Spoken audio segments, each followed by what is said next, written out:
Salut! Alors, ça fait longtemps qu'on vous a pas parlé. On était tous les deux bien occupés avec nos petits cocos. Alors, on avait envie de faire un suivi, en fait, de vous donner nos best-of, les choses qu'on a préféré avoir. Oui, maintenant qu'on a un peu d'expérience, on était un peu naïfs quand on a écrit notre liste de shower de bébé, mais maintenant, c'est ça, on a pu tester vraiment plusieurs produits, puis on veut vous en parler aujourd'hui pour vous montrer qu'est-ce qui nous a facilité la vie, puis ce qui est plus écologique aussi qu'on essaie de faire. Alors, pour commencer, en fait, si on y va dans le non matériel, nous, on a adoré, en fait, avoir plein de plats préparés dans le congélateur pour quand on arrive après la naissance à la maison. Ouais, je pense que c'est vraiment le cadeau numéro 1 à faire des nouveaux parents, en fait. Puis si vous êtes aussi en attente d'accouchement, en fait, préparez le plus de repas possible, doublez vos recettes, congelez. Vous allez tellement être content d'avoir des repas déjà tout prêts d'avance. Vraiment. C'est vraiment un petit luxe, en fait, de ne pas avoir à cuisiner et pouvoir vraiment se concentrer à 100% avec notre bébé. Et aussi, demander à la visite quand ils viennent vous visiter à la maison de ne pas apporter nécessairement des vêtements ou des jouets, des choses comme ça, mais d'apporter un plat, c'est vraiment c'est la chose la plus appréciée, autant dans les collations qu'un souper. Vous allez être super heureux d'avoir quelque chose sous la main tout le temps. On a toujours faim de toute façon après. Oui, c'est important de bien se nourrir ensuite pour reprendre des forces. Et donc ça serait vraiment notre numéro 1. En fait, on en a un numéro 2 aussi qui n'est pas matériel, c'est le bain Thalasso, que les deux on a super gros apprécié. On est allé autour de 5 jours de vie avec bébé. Donc, il y en a qui se déplacent à la maison pour donner les bains. Nous, on est allé chez Ama, qui est dans notre ville à Longueuil. On a vraiment beaucoup aimé l'expérience pour bébé.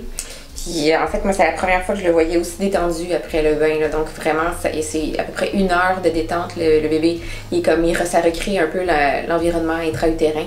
Donc ils sont super relax. Puis on les revoit un peu dans la position fœtale comme quand on était dans le ventre. C'est vraiment beau à faire, à voir. Et aussi, il y a comme un petit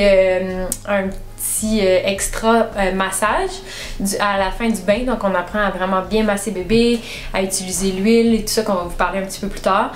Donc pour nous ça a été vraiment un must à demander aussi comme cadeau. Oui. Ensuite, nos petits essentiels écolos. On vous a préparé un blog aussi avec tous ceux qu'on va vous présenter. Vous allez pouvoir voir de façon écrite. Mais sinon, on voulait vous les présenter aussi. Donc, numéro 1, bien sûr, les porte-bébés. Oui. En fait, c'est vraiment un must. Porter bébé, c'est super bon aussi pour son développement. Ça nous libère les mains, puis ça nous permet d'être avec lui aussi en même temps. Ça calme les pleurs. Et en fait, on a 2 modèles qu'on aime beaucoup. On a le modèle qui est comme plus écharpe, le modèle fait en jersey. Celui-là, c'est de la compagnie Beluga Baby qui est faite à Vancouver, qui est en bambou. Donc c'est super pratique. C'est sûr qu'au début ça demande un petit peu plus de temps à savoir comment bien le nouer. Moi je l'apprécie vraiment beaucoup, surtout pour les débuts avec bébé, parce qu'il est vraiment collé sur nous. Donc surtout pour faire du pot à pot au début, moi je l'ai beaucoup aimé. Je l'utilise encore souvent, mais j'alterne avec le plus solide. Moi, j'avoue que ça m'a pris un petit peu plus de temps à comprendre comment le nouer. Il y a plein de vidéos sur YouTube qui sont super pratiques. Ça prend de la pratique. Par contre, quand le bébé est en crise, je trouve que c'est un petit peu plus long à faire. C'est un petit peu plus long à faire. Mais tout de même, par contre, c'est très confortable parce qu'on peut ajuster justement l'écharpe sur les épaules. Donc, ça fait moins de pression sur les épaules pour le bébé. Sinon, on a l'autre aussi pour bébé. Celui-là, c'est le Tula. Puis il y a plusieurs experts en portage aussi que vous pouvez aller voir dans les boutiques. Dans les boutiques, oui. Nous, on est allé chez Maman Autrement. On a vu Fabienne qui nous a donné... Qui est maintenant la Luma. Oh oui, pardon, la Luma. Puis c'est ça, on a choisi toutes les deux le Tula ici qui se porte le bébé vers soi, ou on peut le mettre aussi dans le dos quand il va être un petit peu plus vieux. Puis vraiment les puis lui, il s'ajuste nouveau-né aussi. Oui. Donc on peut le mettre vraiment petit dedans. Mais comme Laurie elle a dit, c'est important d'aller vérifier les essais parce qu'il y a aussi les ergo bébés. Donc c'est vraiment selon votre physionomie, ce que vous préférez, vos activités, tout ça qu'il faut choisir. Ouais, prenez un qui est vraiment bien rembourré aussi parce que des fois le bébé à la longue ça peut devenir un peu lourd pour le dos et tout. Donc comme Stéphanie dit, prenez le temps de les essayer, ça vaut vraiment la peine. C'est un bon investissement. Donc ça c'est pour les porte-bébés. Ensuite on n'a pas beaucoup d'endroits pour déposer bébé, donc c'est soit le porte-bébé ou un transat. Nous on a Baby Bjorn, je sais pas si je l'ai dit. Baby Bjorn. Baby Bjorn. Moi c'est vraiment mon must, là, je l'adore, puis bébé il aime vraiment ça être dedans parce qu'il est comme assis, donc ça lui ça lui permet de voir un peu tout ce qu'il y a autour. On a des bébés curieux, donc il apprécie vraiment, puis on peut l'incliner. Donc quand il commence à être fatigué, on le couche un peu, il peut se balancer un petit peu. Il n'y a pas de batterie après ça, donc ça dure énormément longtemps. Le tissu s'enlève pour le laver, puis il se ferme facilement pour être transportable. Donc en plus, il est en coton certifié sans produits chimiques. Sinon, moi, j'avais emprunté aussi à ma belle-sœur la chaise qui était vibrante parce qu'il avait besoin d'un peu de vibration au début. Mais procurez-vous-en pas une neuve, il y en a des milliers dans les places usagées.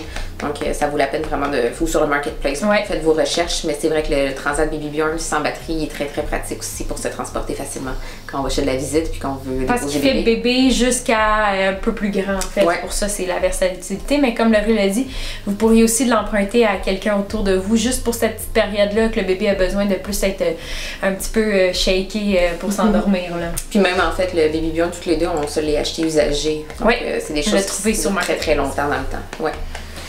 Ensuite, couche lavable. C'est un gros dossier. Toutes les deux, on s'est laissé une petite période d'adaptation à notre nouvelle vie de maman avant d'entrer dans les couches lavables. Vous pourriez tout de suite le faire aussi, c'est super correct. Il y en existe des newborns en fait. Par contre, ça demande un petit peu de pratique. Vous allez devoir jouer, trouver votre routine de lavage. C'est pour ça que c'est un petit peu plus intimidant au début, mais une fois qu'on a compris comment, ça va super bien, vraiment. C'est tellement beau, des petites couches lavables. Vraiment, c'est vraiment plus simple. En fait, c'est vraiment au début, je trouve que c'était plus intimidant de tout comprendre, un peu le mode d'emploi, toutes les différences. On va vous donner dans le blog toutes les adresses, les sites où vous vous référez parce qu'on n'est pas des professionnels, donc on va vous référer à différents sites pour toutes vos questions. Où nous, on s'est renseigné. Exact, où on s'est renseigné, puis comme Laurie l'a dit, c'est sûr qu'au début, on a pris des jetables. Ça en fait vraiment beaucoup, des pipis, des caca au début. Puis tout est nouveau, donc on s'est laissé cette période-là d'adaptation juste pour comme... Un petit équilibre. Un petit équilibre, puis après ça, un coup qu'on est rentré, je vais juste vous le montrer, ça va super bien. Puis donc voilà, les couches, on va vous en parler plus dans le blog.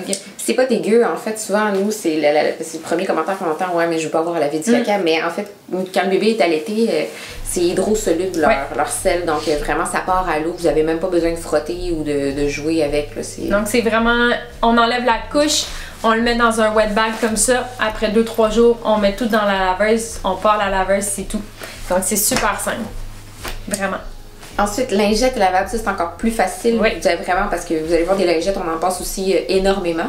Puis souvent, ils contiennent des produits chimiques qui peuvent irriter la peau des bébés. Puis ils sont tout neufs, on veut pas leur donner de produits chimiques non plus. Les lingettes, c'est vraiment la chose la plus facile à remplacer puis à intégrer dans la routine, je pense. On prend juste des petites débarbouillettes qu'on mouille. Pas besoin même des fois de produits pour vous. Ouais, sale, c'est... Vous pourriez ajouter du liniment ou du savon que vous avez. Le liniment, c'est le fun pour protéger les fesses du bébé au changement de couche. Par contre, seulement juste de l'eau, ça peut fonctionner aussi très bien si c'est juste un petit pipi. Donc moi, j'alterne, j'utilise du liniment. Celui-là, c'est les produits Maya, il est remplissable en vrac. Sinon, j'utilise juste de l'eau avec un peu de savon, juste un peu de savon de Castille que je vais push-pouter sur les fesses de bébé. Maintenant qu'il est rendu un peu plus vieux, ça le dérange pas, ça le fait même rire quand je mets de l'eau. Au début, j'avoue, le riz, elle a le... Moi, j'ai acheté un chauffe-lingette parce que j'ai un petit frileux, en fait. C'est ça. Les petites lingettes froides, ça le faisait crier. Mais j'ai trouvé un chauffe-lingette usagé, puis je mets mes petites lingettes dedans que je prépare avec une petite solution d'eau savonneuse aussi, puis ça les garde au chaud. Donc, monsieur et ses fesses sont contents. Fait que c'est super simple. Dans le fond, un coup que les lingettes sont utilisées, moi, je les mets dans un seau à part des couches parce qu'on veut pas trop créer d'humidité. On veut pas trop créer d'humidité dans le wet bag, donc on les met séparés, mais ensuite quand on fait le lavage, on met tout ensemble. Oui, ça va créer du frottement justement dans la laveuse, puis ça va aider au lavage.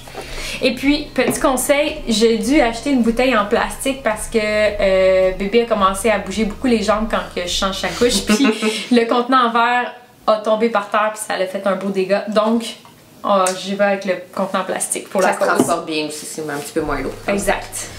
Après ça... T'as la pommade que t'as faite pour les fesses? Oui, pour éviter les petites irritations, justement. Fun fact, avec les couches lavables, il y a souvent moins d'irritations qu'avec les couches jetables. Encore une fois, à cause des produits chimiques et tout. Par contre, il y a des bébés qui vont faire des petits rashes aux fesses à cause de l'humidité et tout ça. Donc, j'ai fait une petite pommade. Ça ressemble beaucoup à notre recette de beurre corporel. Sauf qu'à la place, j'ai mis aussi de l'argile à l'intérieur. Ça va absorber l'humidité. Donc, il n'y a pas de zinc. Pour que ça soit compatible avec les couches lavables, justement. Puis j'en mets une fois de temps en temps quand je vois qu'il commence à être un petit peu rouge ou juste par prévention. Ouais. Une fois par jour à peu près. Puis c'est super facile à faire. Vous avez déjà des ingrédients probablement à la maison. Puis c'est sans danger pour les fesses de bébé. Donc la recette sur le blog, citée ci-dessous.